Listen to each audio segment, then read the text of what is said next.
हम लोगों ने लगभग 1.5-2 घंटे जो है वो स्टेक होल्डर्स के साथ डिटेल मीटिंग किया और उनसे जो की बोर्ड के इश्यूज हैं, जो पूरा इकोसिस्टम है, उसके बारे में जो वो ऑनेस्ट फीडबैक मिला है। मैं आज आप लोगों के साथ जो है वो इस आउटरीच प्रोग्राम के तहत सरकार के जो 12 साल आज पूरे हुए हैं और करंट गवर्नमेंट जो है वो उसके 2 साल, उनकी उपलब्धियों को डिस्कस करने के लिए क्या डिपार्टमेंट ऑफ कॉमर्स ने उपलब्धियां हासिल की हैं, उसको आप लोगों के समक्ष जो रखना चाहूँगा। ये डिपार्टमेंट ऑफ कॉमर्स बेसिकली जो है वो एक्सटर्नल ट्रेड के लिए काम करता है ताकि जो इंडियन गुड्स एंड सर्विसेज हैं उनको मार्केट जो है वो मिल सके, उनको कॉम्पिटिटिव जो है वो जो भी मार्केट्स हैं उनसे वो जो वो प्रतिस्पर्धा कर सकें और एक्सपोर्ट जो वो बढ़े। और ये एक्सपोर्ट हमारे ग्रोथ के लिए, हमारे प्रॉस्पेरिटी के लिए बहुत जरूरी है। माननीय प्रधानमंत्री जी का भी ये कहना है कि जो इंडियन गुड्स हैं, हमारे स्थानीय जो प्रोडक्ट हैं वो अगर हम कहें तो वोकल फॉर लोकल का नारा उन्होंने दिया। हमारे जो स्थानीय उत्पाद हैं, स्थानीय वस्तुएं हैं, उस पर हमें गर्व होना चाहिए और उनको हम प्रमोशन के लिए काम करें। और साथ ही साथ इसके नए आयाम तब जुड़ जाते हैं जब इसको हम कहते हैं कि लोकल टू ग्लोबल, हमारे जो स्थानीय उत्पाद उनको अंतर्राष्ट्रीय बाजार मिले, इसके लिए भी जो है वो डिपार्टमेंट ऑफ कॉमर्स जो है वो लगातार काम कर रहा है। अगर मैं ट्रेड जर्नी की बात करूं तो जो पूरा जो हम लोग का मेरा वक्तव्य होगा वो 5 बिंदुओं पर मुख्य रूप से केंद्रित रहेगा। पहला तो जो हमारी एक्सपोर्ट की जो ट्रैजेक्टरी है, किस तरह से हम आगे बढ़ रहे हैं, हमारा एक्सपोर्ट ग्रोथ हो रहा है, उसके बारे में चर्चा करेंगे। दूसरा, विभाग के द्वारा जो डिजिटल ट्रांसफॉर्मेशन के जो काम हो रहे हैं, खास तौर पे IT जो वो इनेबल जितने भी हमारे इनिशिएटिव्स हैं, उनके माध्यम से ट्रेडर्स को, एक्सपोर्टर्स को क्या लाभ मिल रहा है, इस पर चर्चा करेंगे।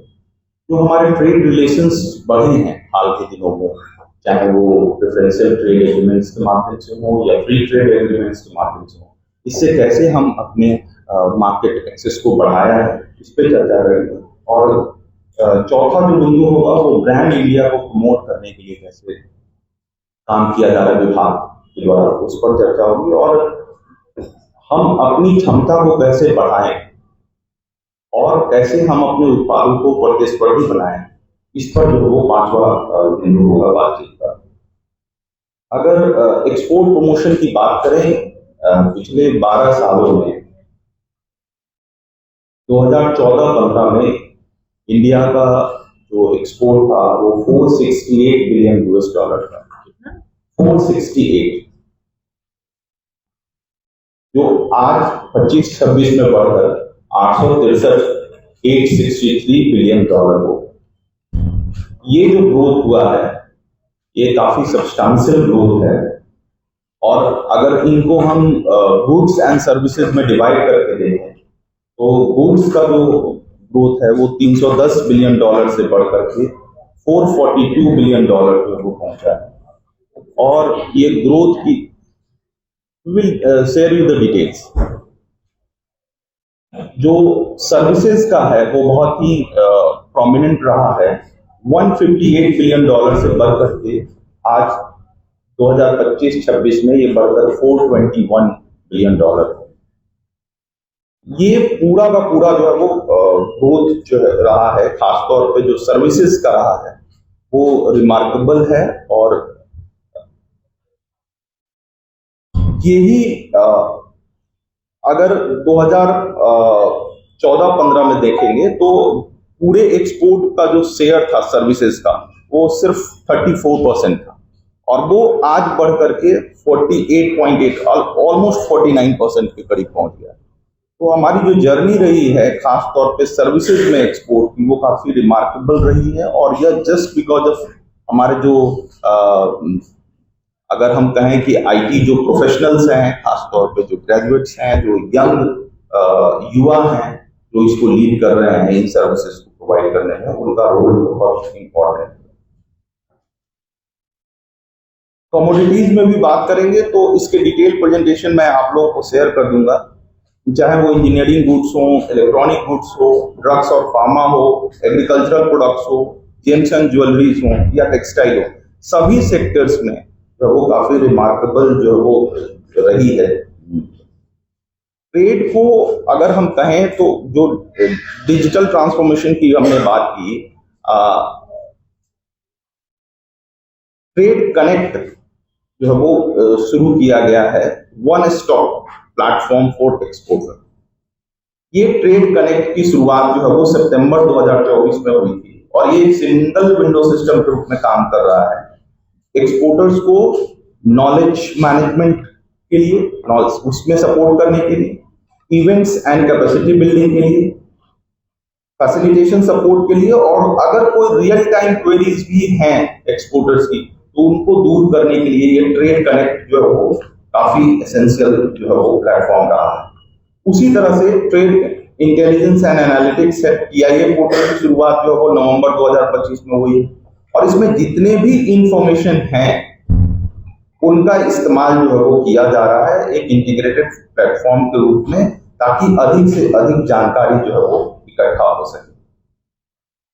हर एक जो मर्चेंडाइज हैं उनके इंपोर्ट मॉनिटरिंग पोर्टल MIMP जो है वो शुरू की गई है और इसको जो है वो TIA पोर्टल के साथ इंटीग्रेट किया गया है, ताकि जो अगर ग्रैनुलर डेटा भी अगर चाहिए किसी भी एक्सपोर्ट का तो उसकी भी इंफॉर्मेशन जो है वो मिल जाएगी। साथ ही साथ कोई भी इकोसिस्टम है उसमें कैसी फीडबैक सिस्टम कैसा है, कैसे जो है वो उस पर जन सुनवाई हो रही है, तो इसके लिए भी जन सुनवाई फैसिलिटी जो है वो शुरू की गई है डिपार्टमेंट ऑफ कॉमर्स के माध्यम से। और ये सुविधा जो है वो DGFT के जो रीजनल अथॉरिटीज हैं उनके यहाँ जो है वो शुरू की गई है, ताकि कोई एक्सपोर्टर को भटकना ना पड़े, वो एक प्लेटफॉर्म से जुड़ करके जो भी कंसर्न अथॉरिटी हैं उनके साथ वो जो है वो वीडियो कॉन्फ्रेंसिंग के माध्यम से जुड़ सकते हैं और अपनी बातों को रख सकते हैं। तो मल्टीपल स्टेक होल्डर्स से जो है वो इंटरेक्शन एंड अदर चीजों के लिए ये बहुत इंपॉर्टेंट है, ताकि एक्सपोर्ट के लिए फैसिलिटेशन का जो है वो कार्य करते हैं। जो हमारे ट्रेड रिलेशंस हैं, खास तौर पे जो मैंने बात किया फ्री ट्रेड एग्रीमेंट्स को लेकर के, तो आप देखेंगे पिछले 5 सालों में 8 बड़े FTA जो है वो हुए हैं। टू वेरी प्रिसाइज 22 फरवरी 2021 को इंडिया मॉरिशस के साथ जो है वो CEPA हुआ।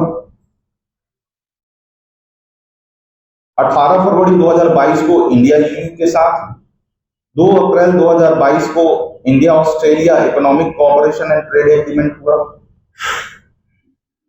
10 मार्च 2024 को इंडिया का EFTA जो यूरोपियन फ्री ट्रेड एसोसिएशन है उनके साथ जो है वो trade and economic partnership agreement किया गया। 6 मई 2025 को India UK free trade agreement sign हुए। 18 दिसंबर 2025 को India Oman comprehensive economic partnership agreement हुआ। 27 जनवरी इस साल के 27 जनवरी को इंडिया EU FTA जो है वो साइन हुए हैं। ये इसको mother of all trade negotiations अगर हम बोले तो उसको उसके रूप में देखा जाता है, क्योंकि हमारे जो गुड्स एंड सर्विसेज हैं उनकी पहुंच जो है वो यूरोप के सभी देशों तक जो है वो सुलभता से पहुंचे। ये एक बहुत बड़ा जो है वो मार्केट एक्सेस मिला है हमारे सर्विसेज एंड गुड्स को। और 27 अप्रैल को इंडिया और न्यूजीलैंड के साथ फ्री ट्रेड एग्रीमेंट। इन 5 सालों में आप देखेंगे 8 बड़े फ्री ट्रेड एग्रीमेंट, और ये ब्लॉक्स हैं। अगर मैं बात करूं तो EFTA में 4 कंट्रीज हैं, EU में जो है वो भी जो है वो लगभग 27 कंट्रीज जो है वो है। तो इस तरह से जो है वो आपको मल्टीपल जो है वो कंट्रीज के साथ जो है वो फ्री ट्रेड एग्रीमेंट्स हुए हैं, और इसके प्रभाव जो है वो अब देखने को मिलेंगे कि हमारे उत्पाद बहुत ही सुलभता से इन यूरोपीय या अन्य देशों में जो वो पहुंचेंगे। ब्रांड इंडिया की अगर मैं बात करूं तो इसको मजबूत करने के लिए मेक इन इंडिया प्रोडक्ट्स को जो है वो बढ़ावा देने के लिए एक्सपोर्ट प्रमोशन मिशन शुरू किए गए हैं और इसका बजटरी आउटले जो है वो 25,060 करोड़ का है, जो 25-26 से लेकर के 2030-31 तक चलेगा। इसमें दो चीजें हैं, एक है निर्यात प्रोत्साहन और दूसरा है निर्यात दिशा। निर्यात प्रोत्साहन के अंतर्गत जो हमारे ट्रेड फाइनेंस एक्सेस जो है वो प्रोवाइड करना, और निर्यात दिशा में हम मार्केट एक्सेस कैसे हम अपना इफेक्टिवली इन्हांस कर सकते हैं, इस पे जो है वो काम किए जा रहे हैं। उसी तरह से ब्रांड इंडिया प्रमोट करने के लिए ई कॉमर्स एक्सपोर्ट हब्स जो है वो पे काम हो रहा है, ताकि जो उत्पाद हैं वो ई कॉमर्स के माध्यम से भी जो है वो लोगों तक पहुंचे और उसके माध्यम से भी एक्सपोर्ट्स वगैरह हों। आईटीपीओ ने भारत की छवि को काफी मतलब मजबूत किया है, ब्रांड इंडिया को जो वो काफी हद तक प्रमोट किया है। और आपने देखा होगा कि भारत मंडपम का जो फिर से जो है वो एक तरह से इंटरनेशनल कन्वेंशंस, इंटरनेशनल कार्यक्रम का जो है वो महत्वपूर्ण जो है वो हिस्सा बना है। वहां पर कार्यक्रम हुए हैं, चाहे वो G20 को होस्ट करना हो या यूएन के जो इवेंट्स हैं उनको हो, ये तमाम तरह का जो है वो बड़े बड़े कार्यक्रम वहां पर आयोजित हो रहे हैं। उसका अगर आप आईटीपीओ भारत मंडपम को देखेंगे तो 14 बड़े हॉल हैं, 2 ऑडिटोरियम बनाया गया है, 24 जो है वो मीटिंग रूम्स और लगभग 5,500 पार्किंग स्पॉट्स हैं। तो इतने बड़े लेवल पे जाकर के कि किसी भी अंतर्राष्ट्रीय स्तर के कार्यक्रम करने के लिए जो आयोजन स्थल की जो सुविधा होनी चाहिए वो वहां पर डेवलप की गई है, और ये विकसित भारत का प्रतिबिंब जो है वो इसमें दिखता है। यही नहीं, सिर्फ ये स्टैंड अलोन प्रोजेक्ट ही नहीं रहा है, बल्कि उसके आसपास उसके एक्सेस को बढ़ाने के लिए तमाम तरह के जो है वो 6 लेन टनल्स बनाए गए हैं, ताकि हिंड्रेंस फ्री जो है वो मूवमेंट हो सके। और ये अगर आईटीपीओ और भारत के जो ट्रेड के जो पूरा का पूरा इकोसिस्टम है, इन एक दूसरे को जो है वो काफी हद तक प्रतिबिंबित करते हैं। जो कैपेबिलिटीज बढ़ाने की बात है, तो इसमें जितने भी स्टेक होल्डर्स हैं, जो विकसित भारत 2047 की जो उद्देश्य है कि हम 2047 तक भारत को एक विकसित राष्ट्र के रूप में देखना चाहते हैं, इसके लिए लगातार डिपार्टमेंट ऑफ कॉमर्स जो वो काम कर रहा है। और इसमें लाइन मिनिस्ट्रीज का साथ ही साथ हमारे जो 37 एक्सपोर्ट प्रमोशन काउंसिल्स हैं उनके साथ 8 जो वो कम्युनिटी बोर्ड्स हैं उनके साथ मिलकर के जो वो काम कर रहे हैं। की बोर्ड उनमें से एक है। जो हमारे स्टेट गवर्नमेंट और डिस्ट्रिक्ट और एमएसएमईज हैं, खासतौर पे लोकल फॉर ग्लोबल वाला, हम स्थानीय उत्पाद को कैसे हम बढ़ावा दे सकें, इसके लिए जो है वो काम किया जा रहा है। जितने हमारे ट्रेड प्रमोशन ऑर्गेनाइजेशंस हैं, चाहे वो आईटीपीओ हो, फीओ हो, सीआईआई हो, टीपीसीआई हो, फिक्की हो, एसोचैम हो, नेशकॉम हो, इन सब लोगों के साथ मिल करके कैसे भारत के जो इमेज है, भारत की जो पहचान है, उसको और ज्यादा सशक्त बनाया जा सके, इसकी दिशा में जो काम किया जा रहा है।